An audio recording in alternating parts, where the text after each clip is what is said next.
Okay, good morning. Good morning, sir. Yes, good morning. So today we will discuss the MCQ of unit number 3, that is components of building. Okay. So I think I have announced you about the syllabus for today's ISC, unit number 3 and unit number 4. Okay, so today we will discuss this MCQ. Already our syllabus is over. Zalai na? Yes, sir. Okay. So the first MCQ. The lowest part of structure which is transmit the load to the soil is known as Foundation. foundation. Good. Everyone, others please, is this correct? Correct, sir. Yes. Sir. So second MCQ, the ability of subsoil to support the load of superstructure without yielding is known as the ability of subsoil, म्हणजेच काय, फाउंडेशनच्या खालची soil आहे त्याची ability to support the load, वरून येणारा बिल्डिंगचा load of structure without yielding, म्हणजे कुठलं पण येईल sir, any one of the above. So option is bearing value of soil, option B bearing power of soil, option C bearing capacity of soil आणि option D is any one of the above. काय असेल answer? Any one of the above. Why any one of the above? Because bearing value, bearing power, bearing capacity. काय meaning आहे याचं? Bearing value असेल किंवा bearing power म्हणू आपण किंवा त्याला बेरिंग कॅपॅसिटी म्हणलं तर सगळ्याचं मिनिंग काय येणार आहे? एकच आहे. बरोबर की नाही? आपण शब्द काय वापरला होता? Bearing capacity of soil. हा शब्द आपण वापरला ना डिस्कशन मध्ये. Yes, sir. मग त्या बेरिंग कॅपॅसिटीला बेरिंग व्हॅल्यू म्हटलं काय किंवा बेरिंग पॉवर म्हटलं काय, तर मिनिंग एकच येणार आहे. So the answer is Any one of the above. above, D option. So then next, the minimum load which will cause failure of foundation is called dash dash of soil. The minimum load, कमीत कमी load आहे, which cause failure of foundation. जर फाउंडेशनचं failure minimum लोडला होत असेल तर त्या सॉइलला अल्टिमेट काय? Bearing power. आता याच्यामध्ये ऑप्शन ए आहे ultimate tensile strength, nominal strength, compressive strength and bearing power. So generally सॉइलची काय असते हो? बेरिंग कॅपॅसिटी असते. Bearing capacity. कॉम्प्रेसिव्ह लोड कशावरती येतो? फाउंडेशन वरती येतो. इथं फाउंडेशन वर्ड आहे.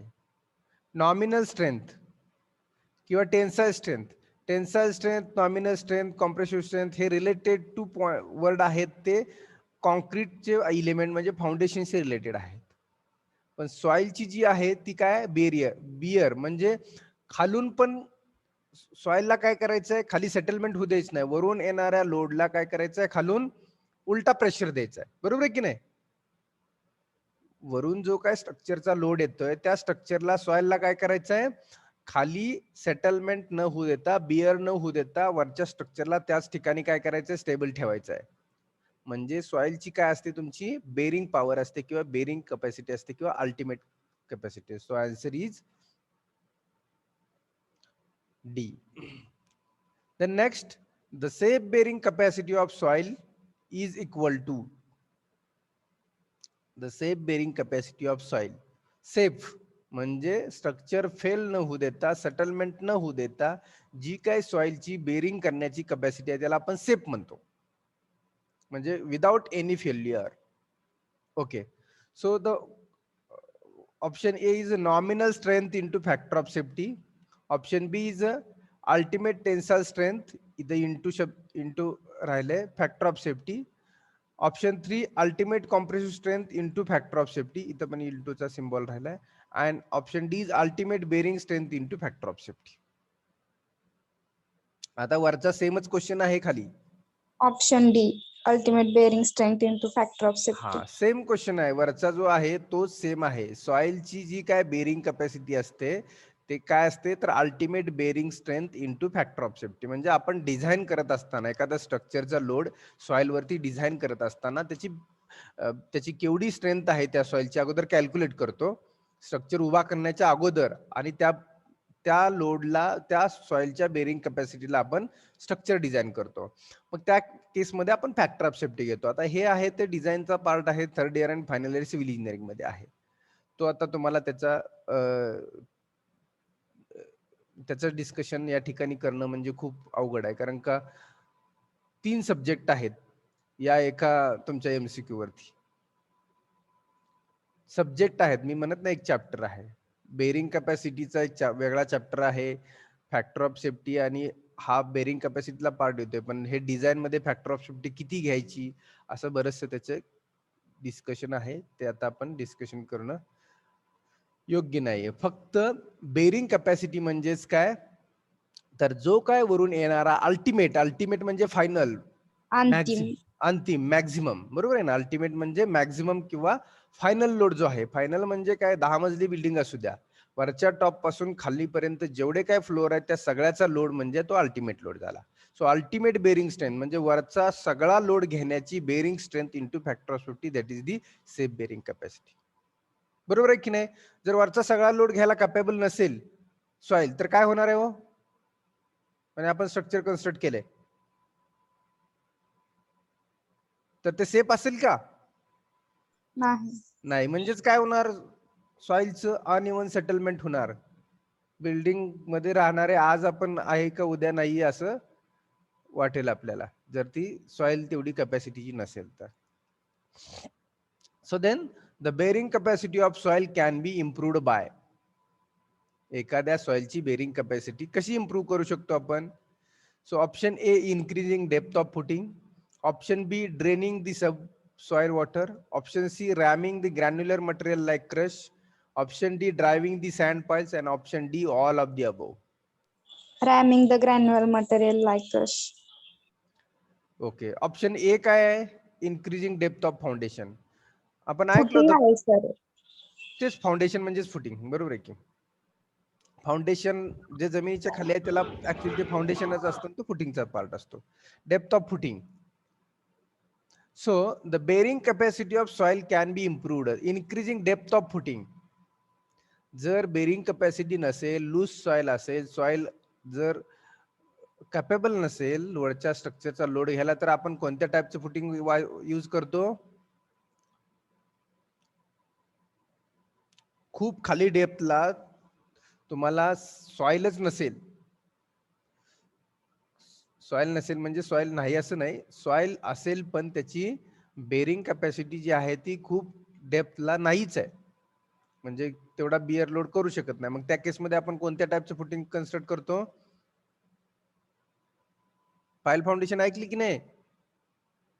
हा सर, पाईल फाउंडेशन डीप. म्हणजे आपण जर जमिनीच्या लगत जर स्ट्राटा हार्ड अवेलेबल नसेल तर आपण डीप फाउंडेशन करतो. मग डीप फाउंडेशन म्हणजे पाईल फाउंडेशन करतो. मग increasing the depth of footing, वाढवू शकतो फुटिंगची डेप्थ.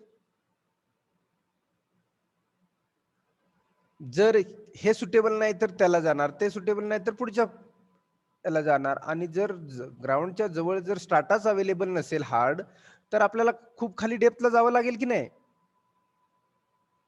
म्हणजेच increasing the depth of footing. Second, drainage the subsoil water. जर जमिनीच्या एक्सकॅव्हेशन केलं, तुम्ही खोदकाम केलं फाउंडेशनसाठी आणि पाण्याचा स्ट्राटा अवेलेबल आहे, बांधू शकता का फुटिंग त्या ठिकाणी? नाही. ड्रेनेज, ते वॉटर तुम्हाला काढून टाकावं लागेल. ड्रेनेज दी सबसॉइल. थर्ड, रॅमिंग दी ग्रॅन्युलर मटेरियल. मग त्या सॉइल वरती तुम्हाला काय करावं लागेल? मोठे मोठे रबल्स वगैरे जे असतात, ग्रॅन्युलर मटेरियल जे आपण म्हणतो ना, आपण घरामध्ये मुरुम टाकल्यानंतर धुमसानी तो कॉम्पॅक्ट करतो, बरोबर की नाही? पाहिले का? मुरुम वगैरे टाकलेला Yes, आपण sir. कॉम्पॅक्ट करतो. मग सिमिलर वेनी आपण काय करतो, त्या सॉइल वरती मोठे मोठे ग्रॅन्युलर मोठे मोठे दगड टाकतो आणि ते कॉम्पॅक्ट करून घेतो की खालची बेरिंग कॅपॅसिटी वाढवायला. ड्रायव्हिंग दी सँड पाईल्स. जर सँड असेल खाली तर आपण पाईल्स वापरतो, सँड पाईल्स. म्हणजे आन्सर काय असेल याचं? All of the above. हा, हे सगळं करतो आपण. बेरिंग कॅपॅसिटी इन्क्रीज करायला या ऑल गोष्टी आपण करतो. डेप्थ फुटिंग इन्क्रीज करू शकतो आपण, पायल फाउंडेशन यूज करू शकतो, ड्रेनेज सबसॉइल, पाणी जमिनीच्या खाली जर जास्त येत असेल फाउंडेशन मध्ये तर ते ड्रेन करून आपण बाहेर काढू शकतो, आउटलेट देऊ शकतो. रॅमिंग करू शकतो, म्हणजेच मोठमोठे दगड्स आपण खाली टाकून ते कॉम्पॅक्ट करू शकतो. ड्रायव्हिंग दी सँड पाइल्स, म्हणजे जर वाळू असेल तर त्या ठिकाणी पाईल ड्रिव्हन करतो आपण. म्हणजेच the answer is all of the above.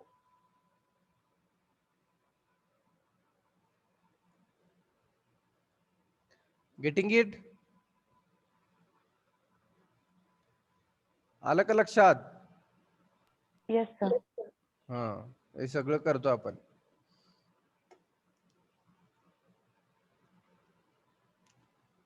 Okay, so MCQ number 6.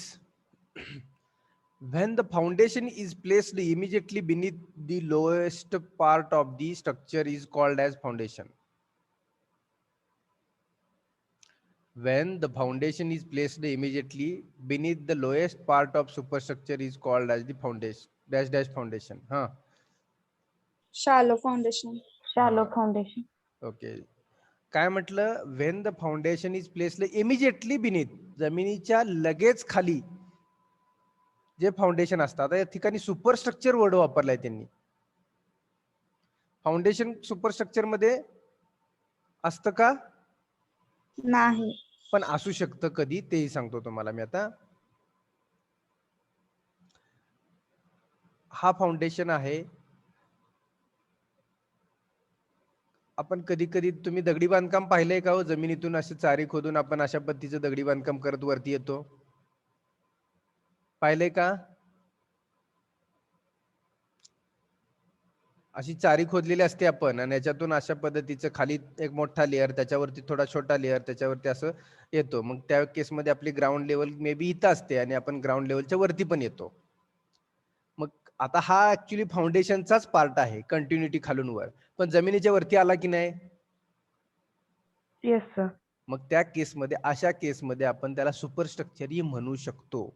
असं नाही की फाउंडेशन चा पार्ट जमिनीच्या वरती येत नाही, येऊ शकतो, पण मेन पार्ट हा कुठं असतो तर सबस्ट्रक्चर मध्येच असतो. त्यामुळं डिपेंड अपॉन कंडिशन आपण एखाद्या केसमध्ये फाउंडेशन हे सुपरस्ट्रक्चर मध्ये सुद्धा जाऊ शकतं, की मी अशी कंडिशन तुम्हाला आता दाखवली की हे मॅसनरीच्या म्हणजे वॉलच्या कंडिशन मध्ये येऊ शकतं. ते फ्रेम स्ट्रक्चर मध्ये येऊ शकत नाही. कॉलम फुटिंग जिथे असतात तिथं नाही येऊ शकत, पण या केसमध्ये ते येऊ शकतं. चारी खोदतो आपण, दगडी बांधकाम करतो, पहिली स्टेप घेतो, दुसरी स्टेज घेतो, तिसरी स्टेज घेतो, म्हणजे अशा पद्धतीने आपण करतो. म्हणजे हा तुमचा खालचा लेअर असतो, हे दगडी बांधकाम तुमचं ह्याच्यावर येतं, ह्याच्यावरती आणखी दगडी बांधकाम येतं, ह्याच्यावरती आणखी थोडंसं दगडी बांधकाम करतो आणि मग विट्याचं बांधकाम असं करतो आपण. जे आपलं साधं घर असतात, जे कॉन्क्रीटचं फ्रेम स्ट्रक्चर नसतं, ते या पद्धतीने आपण कन्स्ट्रक्ट करतो. मग त्याची ग्राउंड लेवल कुठेतरी इथंच असते. मग हे कंटिन्युएशन मध्ये आलेलं असतं, म्हणून वरच्या पार्टला सुद्धा ते काय म्हणतात, फाउंडेशन इन सुपरस्ट्रक्चर असंही म्हणू शकतो. सो पण जमिनीच्या जवळचं फाउंडेशन म्हणजे कोणतं? हा, Shallow. Shallow foundation. शॅलो. हा, मग त्याच्यामध्ये आपण बरेचसे पार्ट टाइप पाहिले होते शॅलो फाउंडेशन मध्ये. Isolated footing, combined footing, raft foundation, strap foundation, continuous footing, grillage foundation. हे जमिनीच्या लगत असतात, immediately below or immediately beneath of the ground. जमिनीच्या जवळच खाली हे फाउंडेशन असतात, 1 मीटर पर्यंत, जास्त 2 मीटर पर्यंत. आणि डीप फाउंडेशन आपण हे खूप खोलवर करतो, की ज्याच्यामध्ये आपण 2 टाइप पाहिले डीप फाउंडेशन मध्ये. कोणकोणते?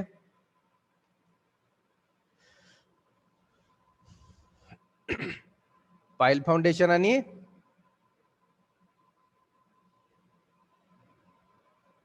पुढे पाठ, पाठीमागे सपाट.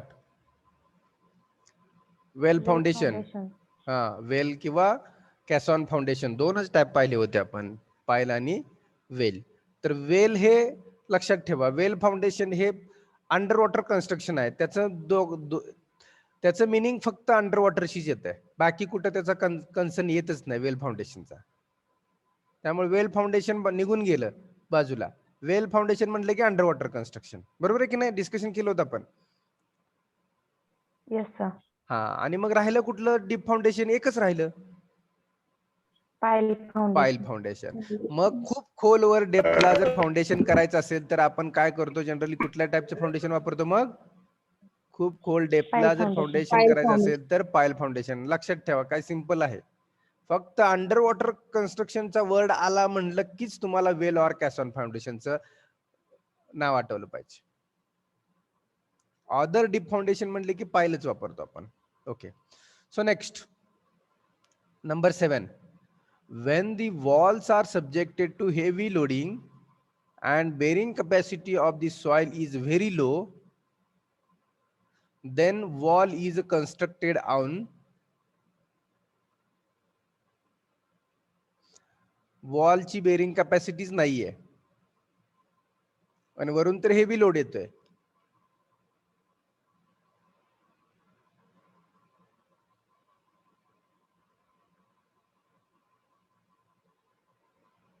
बघा,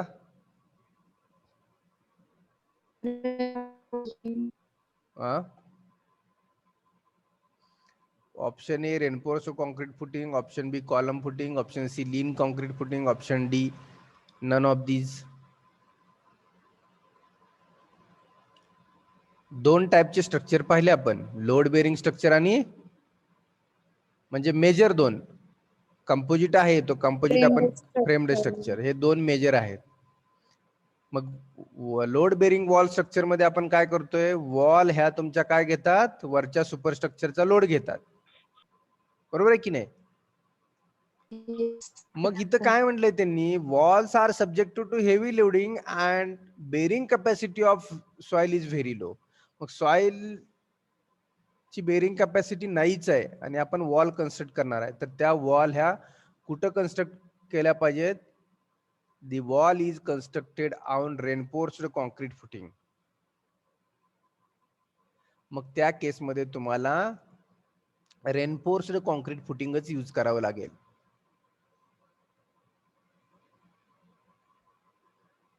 का रेनफोर्स्ड कॉन्क्रीट फुटिंग करावं लागेल? तर जे रेनफोर्स्ड फुटिंग आहे ते या पद्धतीचं असतं. ते एकतर ह्याच्यामध्ये स्टील जर इन्सर्ट केलं आपण तर ते काय होऊ देत आहे? एक तर बेंड होऊ देत नाही. अशा पद्धतीचं जे बेंडिंग होईल ते बेंड होऊ देत नाही. त्या केसमध्ये आपल्याला रेनफोर्स्ड कॉन्क्रीट फुटिंगच यूज करायला लागेल. आता कॉलम फुटिंग पण वेगळा आहे, लीन कॉन्क्रीट फुटिंग हा वर्ड पण वेगळा आहे. तर कॉलम फुटिंग आणि रेनफोर्स्ड कॉन्क्रीट फुटिंग मध्ये फरक काय? फक्त कॉन्क्रीट झालंय हे, किंवा इथं कॉन्क्रीट म्हटलेलंच नाहीये. इथं कॉन्क्रीट वर्डच नाही, आपल्याला कॉन्क्रीटचं यूज करायचं आहे. रेनफोर्स्ड कॉन्क्रीट म्हणजे ज्याच्यामध्ये स्टील आणि कॉन्क्रीट आहे असं, म्हणजेच त्याला reinforced concrete. So the option A is correct. Then question number 8. When heavy structural load from column are required to transfer to the soil of low bearing capacity, the most economical foundation is. हाँ, कौन सांगेल? Raft foundation. बर, raft. आणखी deep का नाही?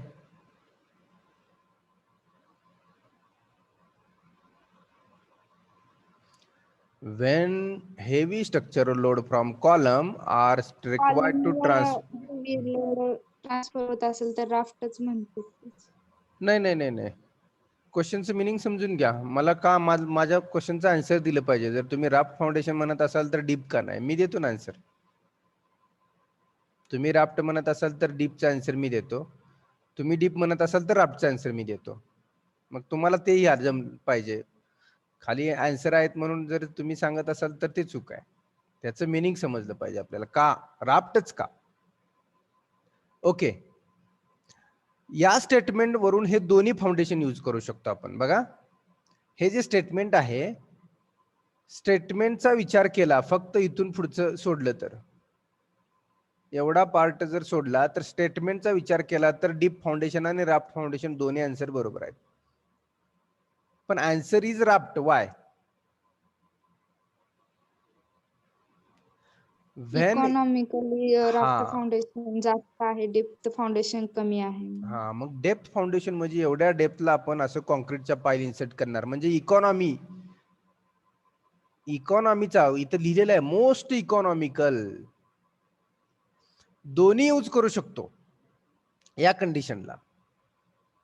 कंडिशनला दोन्ही foundation use करू शकतो. But why raft the most economical? मग आता जर या दोन्हीचा विचार केला तर याच्यापैकी आपल्याला राफ्टच इकॉनॉमिकल आहे, कारण का जमिनीच्या लगत आहे आणि एकदा पूर्ण एरियावरती आपण राफ्ट टाकला की ते इकॉनॉमिकल. तसं डीप फाउंडेशनला काय होणार आहे, जितक्या खाली खोलवर आपल्याला सोडायचं आहे तितकं 10 मीटर 15 मीटरला डेप्थला आपल्याला पाईल इन्सर्ट करावी लागते. मग त्याची कॉस्ट ह्याच्यापेक्षा जास्त असेल.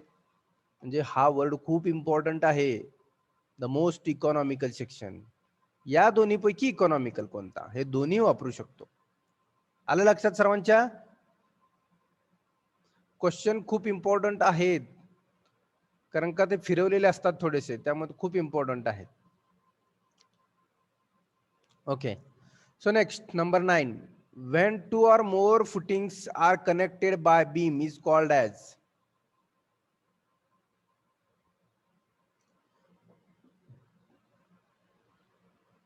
Two or more footing are connected by beam.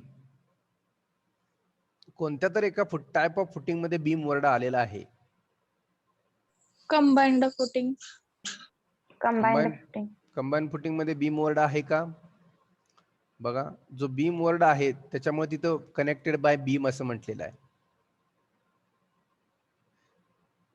याच्यापैकी आपण कोणकोणत्या टाइपचे फुटिंग शॅलो मध्ये पाहिले?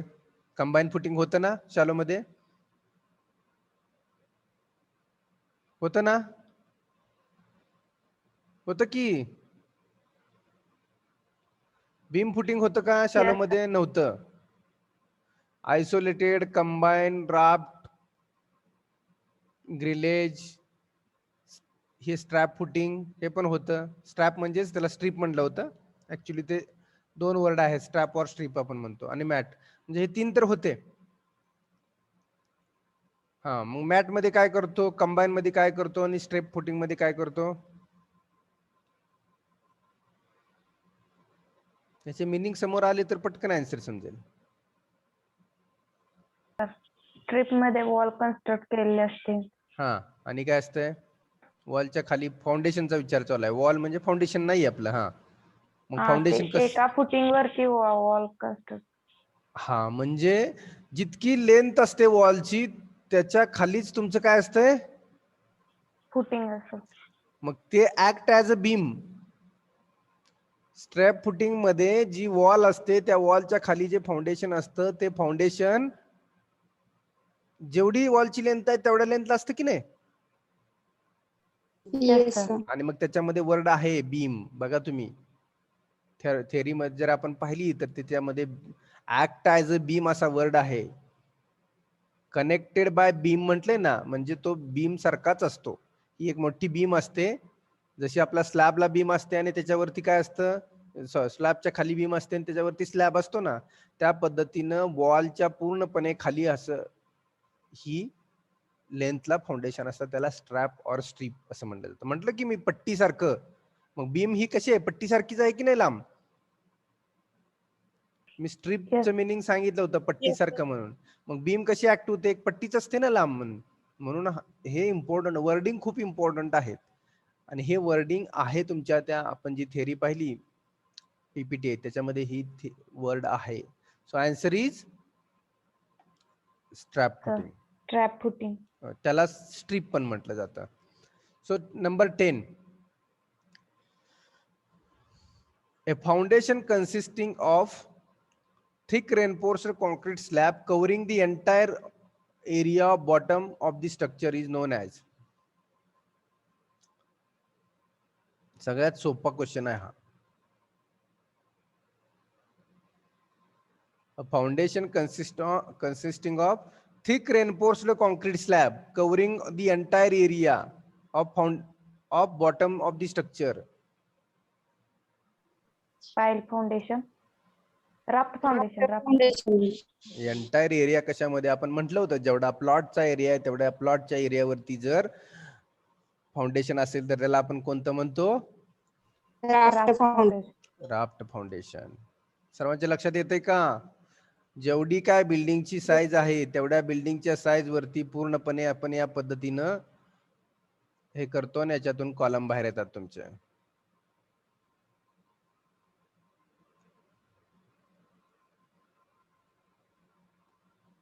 अशा पद्धतीनं पाहिलं की नाही स्ट्रक्चर आपण हे.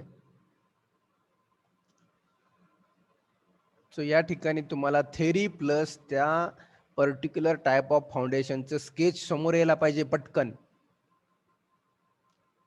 स्केच समोर पटकन यायला पाहिजे त्यावेळी तुम्ही लगेच आन्सर देऊ शकता. त्यामुळे लक्षात ठेवा प्रत्येक फाउंडेशनचं स्केच डोळ्यासमोर राहिलं पाहिजे तुमच्या. आपण जे पीपीटी मध्ये आहेत आणि त्याचं स्टेटमेंट तुम्ही रीड केलं तर immediately you can read it for the answer. Okay. 11 number. Raft foundation is also known as mat foundation. Correct. Correct. 11 number 12. Pile foundation is generally used when the soil is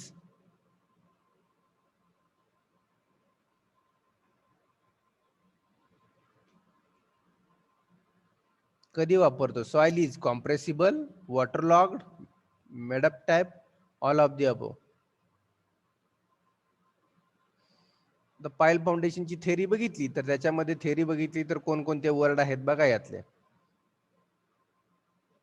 compressible word आहे, वॉटरलॉग word आहे त्या ठिकाणी. Detail थेरीचं जर analysis केलं जी particular आपण slide पाहिली पाईल फाउंडेशनची, soil ही compressible असते, वॉटरलॉग्ड पाण्याचा एरिया असेल, मेडअप टाइप. त्याचं मिनिंग मेडअप टाइप म्हणजे ते आपल्याला तयार करावे लागत असेल सॉइल. मग याचा आन्सर काय असेल? All of the above. हे सगळे ऑप्शन जे आहेत ते पायल फाउंडेशन मध्ये येतात. MCQ number 13.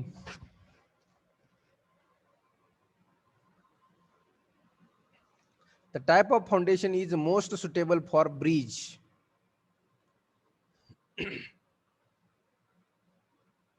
ब्रिज कुठं असतो? Water cover. कुठल्या एरियामध्ये कन्स्ट्रक्ट करतो आपण? जनरली रिव्हर वरती करतो, बरोबर की नाही? नदीला Pile foundation येते ना. नदीवरती करतो ना आपण. Yes, Yes. sir. हा, मग तिथं वाळू असते. वाळू मध्ये आपला स्वतःचा पाय बुडतो की नाही? Yes sir. Yes, मग एखादं फाउंडेशन कसं रेस्ट करेल? आपण सहज वाळूतून चालत गेले तर आपले पाय बुडतात की नाही? मग जर त्या ठिकाणी लगेच आता वाळू काय नदीतली अर्धा फुटात खाली असते का? तुम्ही पाहिलं असेल ज्यावेळी वाळू लिफ्ट केली जाते ट्रकनी तर त्यावेळी किती तुम्ही मोठेच्या मोठे खड्डे दिसतात का नाही नदीमध्ये वाळूचे खोदलेले? दिसतात की नाही? yes, sir. मग अर्धा फूट 1 फूट वाळू असते का? नसते. 4 मीटर 5 मीटर 10 मीटर डेप्थला वाळू असते खाली. मग त्या वाळूमध्ये जर आपल्याला फाउंडेशन सिलेक्ट करायचं असेल तर कोणतं करणार आपण? Pile foundation. There is no option about other. Bridge हे जनरली नदीवरतीच असतात, रिव्हर वरतीच असतात का नाही? Yes sir. Yes, sir. Okay, so pile foundation is for the bridge. Then number 14, a combined footing is commonly used. When two columns are placed far apart. When two columns are placed close Close together. to each other. Close to each other, and when two columns are spaced far apart. एकमेकापासून लांब असतील तर नाही, दोन column जवळ एकमेकाच्या असतील तर आपण त्या केसमध्ये काय करतो, option Combined footing use. Combined footing. Option A is correct answer. बाकीचे येते का लक्षात? कोणीच बोलत नाही बाकीचे, मला दोनच आवाज येतात फक्त. का माझ्यासाठी चाललंय फक्त हे? सिलेबस संपला, डिस्कशन चाललंय, तुमच्यासाठी चाललंय. कमी वेळेमध्ये फास्ट आन्सर सॉल्व्ह करून आपण एक्झाम कंप्लीट करण्यासाठी चाललंय हे. सेम क्वेश्चन जर पडला तर पटकन तुम्ही आन्सर न विचार करता तुम्ही जास्त वेळ न लावता क्लिक करून पुढे जाल ना. 50 क्वेश्चन 50 मिनिटं आहेत, 60 मिनिटं आहेत. एका मिनिटात तुम्हाला एक क्वेश्चन सॉल्व्ह करायचं आहे final एक्झामला. 50 question 60 minute.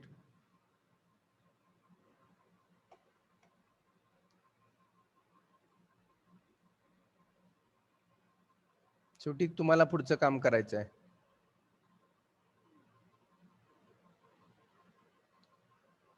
Okay, combine footing झालं ना. Okay, so next 15 number question. पाईल झालं फाउंडेशन, sir. पाईल 14 झाला. हा 14 झालं. Pile foundation are used where the good bearing capacity is available near the ground. True or false? False. False. Bearing capacity नसते. Bearing capacity is available near the ground म्हटलंय, म्हणजे काय असेल, ट्रू असेल की फॉल असेल? False. Yes, fall. False. The bearing capacity is not available near the ground in the pile foundation. We have to go for the 10, 20, 15 meter depth. So here the statement is false. Okay, so number 16, question number 16. A series of steps without any platform, comma, break or landing in their direction is called as riser, tread, flight and nosing. Okay, we have not discussed about this. ह्याच्यावरती आपण discussion केलं नव्हतं steps आणि stair मध्ये. A series of steps, series of steps म्हणजे काय हो?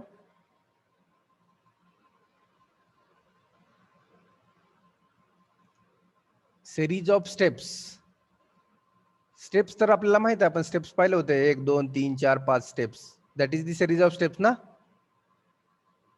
Without any platform, जोपर्यंत प्लॅटफॉर्म येत नाही, एखादा लँडिंग येत नाहीये, तोपर्यंत जी काय तुमची पायऱ्याची सेरीज आहे स्टेप्सची, त्याला काय म्हणतो असं विचारलेलं आहे. बरोबर आहे? पायऱ्या तर चढलाय सर्वजण. Yes, sir. तुमचं घर ग्राउंड लेवलला असेल तर तुम्ही एखाद्या तहसील कार्यालयात गेला असाल, पोलीस स्टेशन गेला असाल किंवा एखाद्या प्रायव्हेट बिल्डिंग मध्ये गेला असाल, पायऱ्या पाहिलेत सर्वांनी. सो सेरीज ऑफ स्टेप्स म्हणजे 10 पायऱ्याची सेरीज असेल, 8 पायऱ्याची सेरीज असेल, तर त्या सेरीजला आपण एक फ्लाइट असं म्हणतो.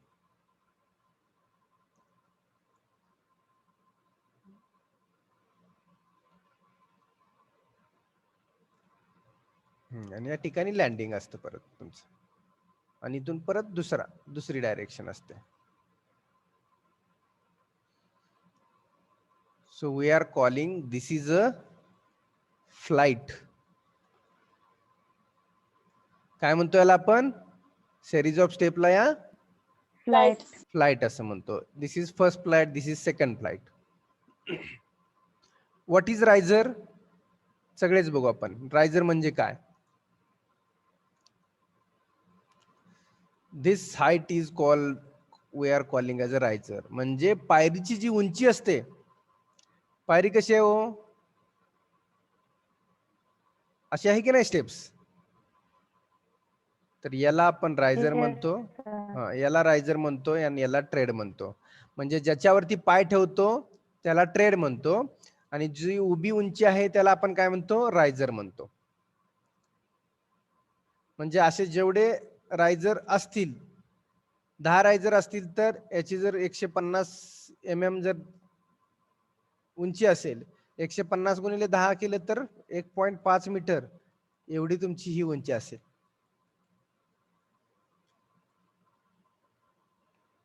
ही उंची किती आहे त्याच्यावरून इथल्या रायझरची साईज किती ठरवायची. रायझर आणि ट्रेड. ट्रेड म्हणजे काय म्हटलं? जिथं पाय ठेवतो ते. हा, मग आता आपण सर्वांनी पाहिलंय, पायऱ्यावरती जिथं पाय ठेवत जातो त्या डिस्टन्सला ट्रेड म्हणतो. आणि पाय ठेवण्याच्या अगोदर जी उंची असते खालच्या पायरीच्या 2 पाय ठेवण्याच्या जागेच्या मधली उंची असते की नाही.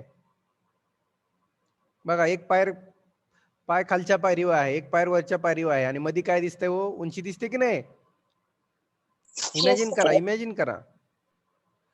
त्या ठिकाणी त्याला आपण रायझर असं म्हणतो. म्हणजे रायझर झाला, ट्रेड झालं, फ्लाइट झालं. आता नोझिंग. आता या पायऱ्या आहेत, या पायऱ्यावरती आपण काय करतो, ग्रॅनाइट वगैरे पाहिले की अंतरलेलं ग्रॅनाइट असतो किंवा कडापा असतो की नाही या पायऱ्यावरून. Yes sir. Yes sir. हा, मग तो थोडासा ही जो ट्रेडचा कॉर्नर आहे याच्या थोडासा पुढे आलेला असतो की नाही हो, इथपर्यंत असा. येस बघा, सर. असा कडापा असतो या स्टेप्स वरती, आणि थोडा पुढे आलेला असतो की नाही. हे नोज आहे. Yes sir. हे काय नोज आहे. ट्रेड आणि रायझरचा जो जॉइंट आहे ते नोज आहे त्या स्टेप्सचं. आणि मग त्या नोज वरती तुम्ही जी वरची कडापा ठेवलेला आहे तो थोडा पुढे आलेला आहे, म्हणून त्याला नोजिंग असं नाव दिलेलं आहे. नोजिंग का नाव दिलेलं आहे, तर हे थोडासा भाग जो पुढे आलेला दिसतोय, हा पुढे आलेल्या थोड्या भागाला ट्रेडच्या आणि रायझरच्या जंक्शनला जो काय पुढे आलेला थोडासा पार्ट दिसतोय याला आपण नोजिंग असं म्हणतो. आलं लक्षात प्रत्येकाचं मिनिंग या. Yes sir. ओके. रायझर म्हणजे Yes, sir. काय? उंची पायऱ्या. पायरीची उंची. वर्टिकली. हा, वर्टिकली. गुड. ट्रेड म्हणजे काय? ज्यावर आपण पाय ठेवतो. हा. म्हणजे ह्या विड्थ आहेत. हा, एक उभी असेल तर एक आडवी आहे. लक्षात ठेवा, याला डायमेन्शन्स आहेत. एक उभ्याला रायझर म्हणतो, आडव्याला ट्रेड म्हणतो, आणि याला डायमेन्शन्स आहेत. फ्लाइट म्हणजे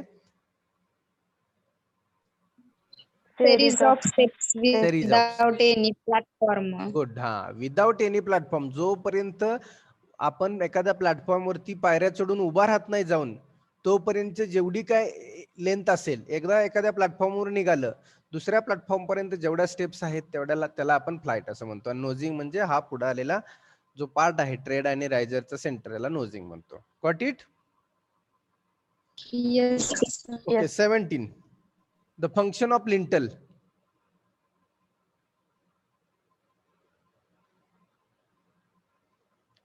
To protect rain and sun, to transfer the load of wall above the opening, to protect from the capillary action, to transfer the load of superstructure on foundation.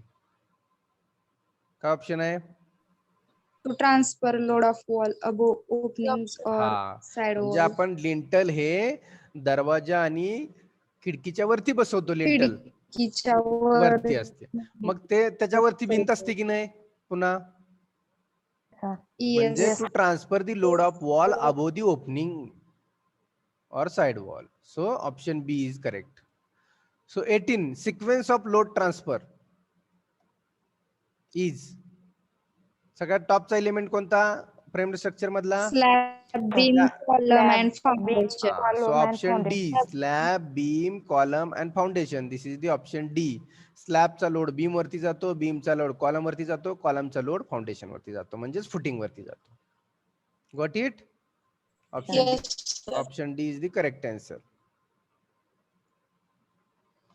Okay, next. Foundation for steel structure is normally foundation for steel structure, column footing, pile foundation, raft foundation, grillage foundation. Yes sir. Grillage. Grillage foundation बघितलं ना आपण, स्टीलचं होतं ना, असा column होता, त्याच्या खाली परत अशा पद्धतीच्या बीम होत्या, परत त्याच्या क्रॉस मध्ये अशा बीम होत्या. म्हणजे स्टीलचं स्ट्रक्चर असेल, स्टीलचं फाउंडेशन असेल तर त्याला काय म्हणतो आपण? Grillage foundation. Yes sir. So 20. Grillage. Following element is a not element of superstructure: lintel, छज्जा, plinth, parapet. Plinth. Is a following element not कोणता एलिमेंट नाहीये सुपरस्ट्रक्चरचा? प्लिंथच की. Plinth. Good. Plinth. 21 number. The following element of framed is designed to carry self weight only. Plinth. Framed structure. The following element of framed structure. Framed structure चा कोणता element column is designed to carry self weight only. स्वतःच load घेण्यासाठी फक्त column wall. Foundation, wall, column and beam. Framed structure मध्ये कॉलमच असतो. Wall. मग footing असते की खाली पण फ्रेम्ड फक्त स्ट्रक्चर मध्ये. स्वतःच वेट वॉल असते ना. स्वतःच वेट फक्त कोण घेणार आहे? बीम वॉल घेणार आहे. आपण डिस्कस करू. कॉलम घेणार. बीम कशाचा लोड घेणार आहे तो? आता तुम्ही सिक्वेन्स सांगितलं ना मला इथं. स्लॅबचा लोड घ्या. बीम स्लॅबचा घेणार लोड. स्लॅबचा घेणार आहे म्हणजे स्लॅबचा स्वतःचा घेणार आहे का? इथं काय म्हणलंय? टू कॅरी सेल्फ वेट बनली म्हणजे बीम गेला. कॉलम कुणाचा लोड घेतात? बीमचा लोड घेतो. मग कॉलम पण गेला बाहेर. स्वतःचा घेऊन बीमचा पण घेतात. फाउंडेशन कुणाचं घेणार आहे? फाउंडेशन म्हणजे फुटिंग. कॉलमचा. कॉलम कशावरती रेस्ट आहे? फुटिंग वरती म्हणजे फाउंडेशन वरती. वॉलच येते. हा, मग वॉल आपण काय म्हणून ऍक्ट करतो म्हटलं होतं आपण फ्रेम्ड स्ट्रक्चर मध्ये? फ्रेम्ड स्ट्रक्चर मध्ये वॉल कशा ऍक्ट होतात? ऍज अ एक वर्ड वापरला होता आपण.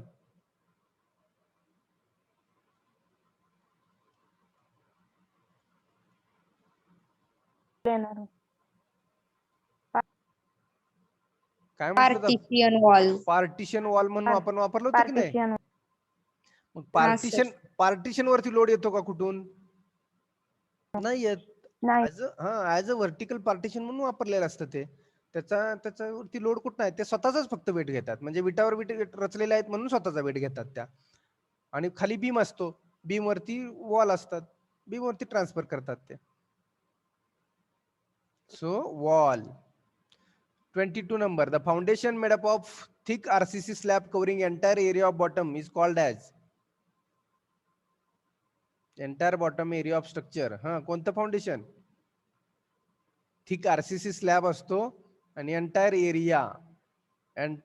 covering the entire bottom of the structure. Slab foundation, raft foundation, flat foundation. Simple आहे राफ्ट फाउंडेशन. मगाशीच पाहिलं आपण. एंटायर एरिया जर बिल्डिंगचा कव्हर करत असेल तर राफ्ट फाउंडेशन लक्षात ठेवा. 23. A masonry wall needs dash for safety against earthquake. अर्थक्वेकच्या अगेन्स्ट सेफ्टी मॅसनरी म्हणजेच दगडी वॉल असेल किंवा विटाची वॉल असेल तुमची, तर अर्थक्वेकच्या अगेन्स्ट सेफ्टी कशामुळे होते? Continuous band at plinth, lintel and sill, use of through header, A and B, none of the above. जर भूकंप झाल्यानंतर फेल होऊ नये म्हणून सेफ्टी, भिंतीची सेफ्टी कशात आहे? पहिला ऑप्शन आहे continuous band at plinth, lintel and seal. Lintel माहित आहे, सील म्हणजे खिडकीच्या खाली आहे, आणि प्लिंथला पण आपण कंटिन्युअस पेरिफेरी मध्ये कन्स्ट्रक्शन करतो.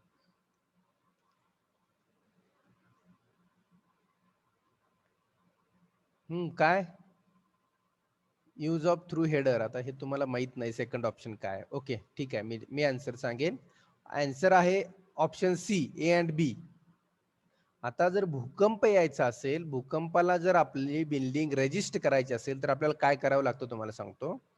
फाउंडेशन मधून म्हणजे प्लिंथ मधून जर आपण कंटिन्युअस अशी जर भिंत कन्स्ट्रक्शन केली, म्हणजे जर सिंगल फुटिंगच्या ऐवजी जर तुम्ही स्ट्रॅप फुटिंग केलं किंवा कंटिन्युअस फुटिंग जर केलं, तर इकडून जर लोड आला व्हायब्रेशनचा, तर काय केलं जातं? हे एकदम पूर्ण बिल्डिंग हलवली जाते. आणि इथे एक फाउंडेशन आहे आणि इथे एक फाउंडेशन आहे बघा, या कॉर्नरला एक आहे, या कॉर्नरला एक आहे. हे जर कंटिन्युअस नसेल तर काय होतं? हे कमी हलतं, हे जास्त हलतं. त्या केसमध्ये फेल होण्याचे चान्सेस जास्त असतात. ते जर एकच कंटिन्यू असेल हे, तर फेल होत नाही. म्हणजे जर बँड असेल, कंटिन्युअस बँड आत प्लिंथ, लिंटल अँड सील असेल तर फेल होत नाही वॉल. दुसरा यूज ऑफ थ्रू हेडर. विटाची भिंत सर्वांनी पाहिले का?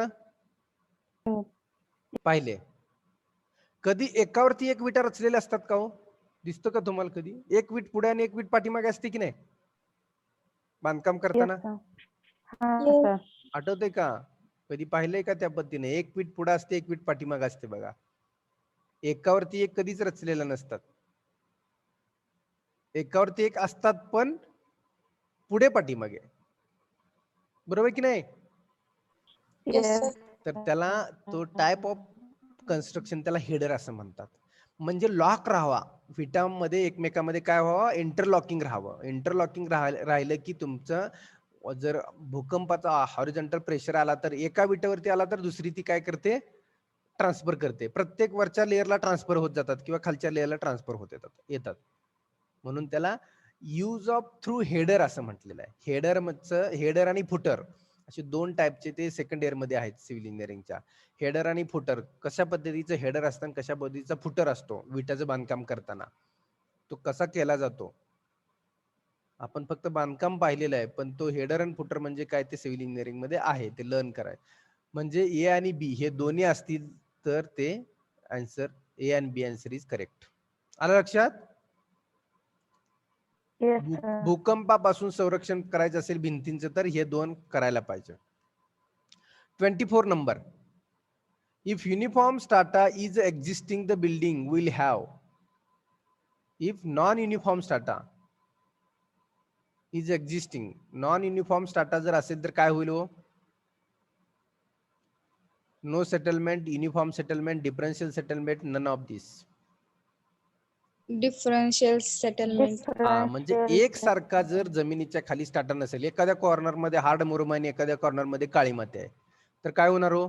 काळी माती आहे तिकडची बाजू खचणार की नाही? म्हणजे त्याला डिफरन्शियल सेटलमेंट म्हणतात. एक सारखा साठा असेल तर नो सेटलमेंट किंवा युनिफॉर्म सेटलमेंट होईल एकसारखा असेल तर. पण जर वेगवेगळा नॉन युनिफॉर्म असेल तर डिफरन्शियल सेटलमेंट होईल. म्हणजे एक कॉलम खचेल, एक कॉलम नसेल, म्हणजे एक foundation. 25 number. When two or more footings are connected by beam, then it is called as. Repeat झाला question. Trap footing. When two or more footing are connected by beam. Trap footing. Strap footing. MCQ number 26. Following element is not plinth of superstructure. Repeat झाला question. Lintel, छज्जा, plinth, parapet. Plinth. Option C. Plinth सुपरस्ट्रक्चरचं नाही, म्हणजे not a superstructure. म्हणजे आपण काय म्हटलं होतं, कधी कधी प्लिंथ ही कुठं जाते? सबस्ट्रक्चर मध्ये जाते. मी मगाशी स्केच काढून दाखवलं होतं. आता त्यांनी इथं प्लिंथला, या क्वेश्चन मध्ये प्लिंथला त्यांनी सबस्ट्रक्चर मध्ये कन्स्ट्रक्शन कन्सिडर केलेलं आहे. आपण प्लिंथ हा सुपरस्ट्रक्चर मध्ये पाहिला थेअरीमध्ये पाहताना. बघा माझं एक रिपीट तुम्हाला सांगणं आहे की प्लिंथ हा एलिमेंट आपण सुपरस्ट्रक्चर मध्ये पाहिला, जमिनीच्या वरती होता, पण कधी कधी प्लिंथ ही ग्राउंड मधून सुद्धा वरती येते. फुटिंग खाली असतं. दगडी बांधकाम जर असेल किंवा विटेचं बांधकाम असेल तर ते खालून वरती येतं. मग विटेचं बांधकाम खालून ज्यावेळी वरती येतं त्यावेळी त्याला आपण, किंवा दगडी बांधकाम जमिनीतून वरती कंटिन्युअस येतं त्यावेळी त्याला आपण ते सबस्ट्रक्चर मध्येच आहे असं कन्सिडर करतो. हे डिपेंड अपॉन कंडिशन आहे. फक्त फ्रेम्ड स्ट्रक्चर मध्ये आपण प्लिंथ आपली कुठं असते? जमिनीच्या वरती असते. सुपरस्ट्रक्चर मध्ये असते फ्रेम्ड. पण वॉल जिथं असतात तिथं प्लिंथ ही सबस्ट्रक्चर मध्ये जाते. त्यामुळे ह्या दोन्ही गोष्टी लक्षात ठेवा. नाहीतर तुम्ही म्हणणार की आपण थेअरीमध्ये सरांनी सांगितलं होतं प्लिंथ ही सुपरस्ट्रक्चर मध्येच असते, तिथंच पाहिलं होतं. त्यामुळं कंडिशन्स असतील तर ते चेंज होऊ शकतं. Getting it? तर या ठिकाणी प्लिंथचा काही पार्ट हा जमिनीच्या खाली जातो म्हणून हा पार्ट असतो तो, आणि काही पार्ट वरती येतो, मग अर्धा अर्धा पार्ट असतो, म्हणून या ठिकाणी ते सबस्ट्रक्चर मध्येच आहे असं म्हटलं जातं. कारण का ऍज अ फाउंडेशन म्हणून कधी कधी प्लिंथ वापरली जाते. दगडी बांधकाम म्हणजे फाउंडेशनच असतं की नाही खालचं? दगडी बांधकाम फाउंडेशन असतं की नाही खाली? Yes, sir. जमिनीतून ज्यावेळी वर येतं त्यावेळी, आणि त्याच्यावरती आपण विटेचं बांधकाम करतो. मग दगडी बांधकाम ज्यावेळी फाउंडेशन खालून वरती येतं जमिनीच्या पर्यंत, त्यावेळी झोत्यापर्यंत, त्यावेळी त्याला आपण ते कशात आहे म्हणतो, सबस्ट्रक्चर मध्येच आहे असं म्हणतो. So here answer is okay. हा बहुतेक आपण, मी तुम्हाला चुकीची शेअर केली काय? ओके, हा इथला हा पार्ट आहे, हा क्वेश्चन इथे येत नाहीये. ग्रॅव्हिटी डॅमेज प्रपोर्शनल टू तो तिकडचा आहे. Okay, 20th number. सुपरस्ट्रक्चर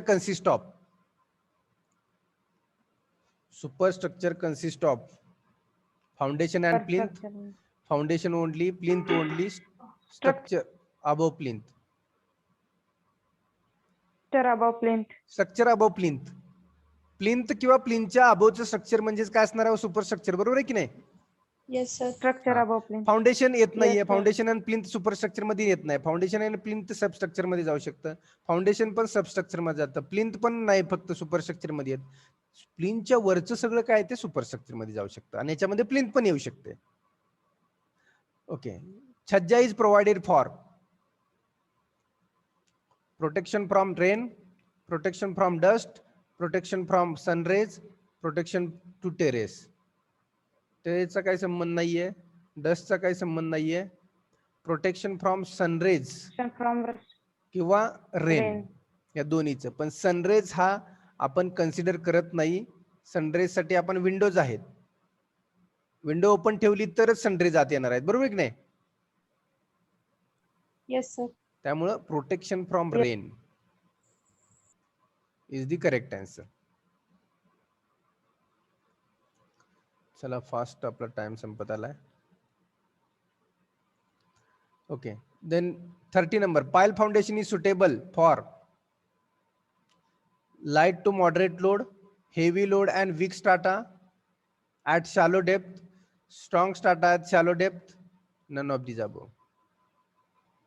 कधी कन्स्ट्रक्ट करतो? लाईट आणि मॉडरेट लोड असेल तर करतो का नाही करत? Heavy load and weak strata at shallow depth. Shallow depth म्हणजे कोणती?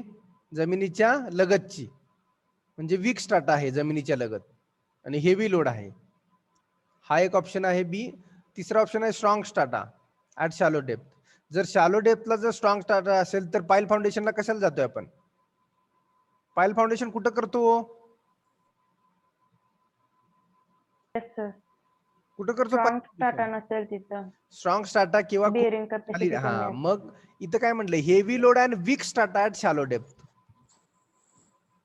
शॅलो डेप्थ म्हणजे जमिनीच्या जवळ जर वीक स्ट्राटा असेल आणि हेवी लोड असेल तर त्या केसमध्ये शॅलो फाउंडेशन करू शकत नाही आपण. Option B is the correct. Substructure consist of 31 number. Correct. Foundation.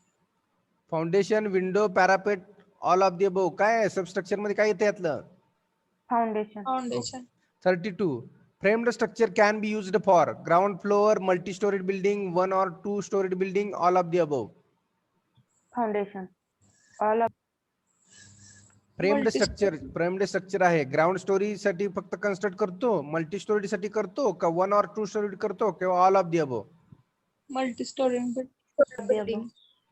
above. All मग मल्टी स्टोरीड बिल्डिंग साठी करतो तर आपण ग्राउंड फ्लोर साठी करू शकत नाही का? साठी पण करता येतं.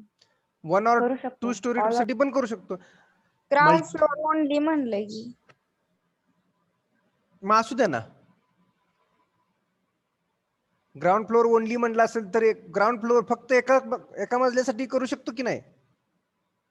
the above. Multi storeyed building construct करायचे असेल तर कंपल्सरी फ्रेम्ड स्ट्रक्चर पाहिजेच पाहिजे. पण ऑप्शन, बाकीचे ऑप्शन पण बघा ना. म्हणजे फक्त मल्टी स्टोरी साठीच करतो म्हणजे पहिला मजला करू शकत नाही याचा अर्थ झाला असा. आपलं घर एका मजल्याचं करतो की आपण कॉलम फुटिंगचं. प्रायव्हेट बंगलो जे असतात आपले स्वतःचे एका मजल्याचेच असतात ना, आरसीसीचे. करू शकतो. मग करू शकतो Yes. ना ग्राउंड फ्लोर साठी, किंवा एक किंवा 2 मजला पण करू शकतो आणि मल्टी स्टोरी पण करू शकतो. So all of the above answer. म्हणजे लक्षात घ्या, ऑप्शन्स खूप फसवे असतात. मल्टी स्टोरी तर करणारच आहे, करू शकतो. त्याचे फ्रेम स्ट्रक्चर मल्टी स्टोरी शिवाय होऊ शकत नाही. पण ग्राउंड फ्लोअर मग होऊ शकत नाही का? मल्टी स्टोरीचा पार्ट म्हणजे ग्राउंड फ्लोअर आहेच की. मल्टी स्टोरीचा पार्ट 1 और 2 स्टोरी आहेच की. हा, आता इथं जर वॉल स्ट्रक्चर म्हणलं असतं तर काय आला असतो? ए आणि सी ऑप्शन आले असते. मल्टी स्टोरी त्यामध्ये येतच नाही वॉल स्ट्रक्चर मध्ये. लक्षात आलं? All of the above answer. Yes, sir. Okay, so go fast.